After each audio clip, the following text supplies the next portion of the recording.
Eto na po ang ating mga minamahal. Si Madam Filipina Magtalas at si Sir Alvin Magtalas. Palakpakan!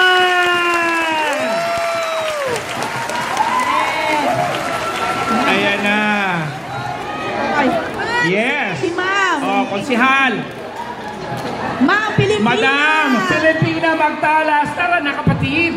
Sama ka na dito.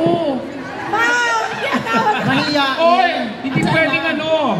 Nag-iisa si Sir. Wala kasama si Sir? Kahit na lang daw. Ikaw na lang daw. Idamay mo na daw ang ano, message mo. Yan, si Sir Alvin. Pagbati po ng isang magandang hapon po sa inyong lahat. Magandang hapon po. Una po ang aking pagpapasalamat po. Una po sa ating Panginoon. Sa napakaganda po nga binibigay na biyaya po. Hindi lamang po sa aming pamilya at sa lahat po ng cast ng When Magic Hurts.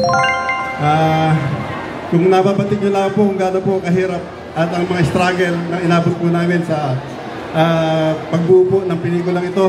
Kasama po kami personally ng aking asawa, ng aking anak, si Butya, si Maxine at sa lahat po ng mga kasama niya na lahat po ngayon. Si Miss Claudine Barreto, maraming salamat po. Very proud po kami kay Ariana. Thank you, Jenna. Si Miss Angelica Jones po, talaga po nga naging kaibigan ko na rin po silang lahat. At ewan ko ba, ba't po ako nadamay sa isang tayo?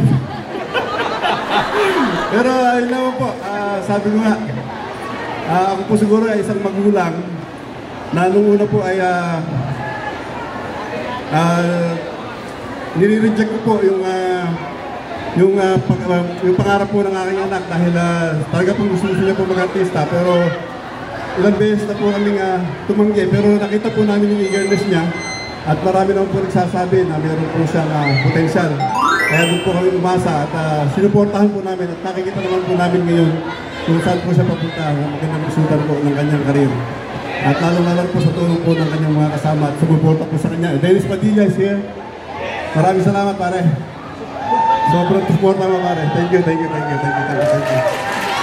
po. Salamat po sa inyong lahat. Thank you po.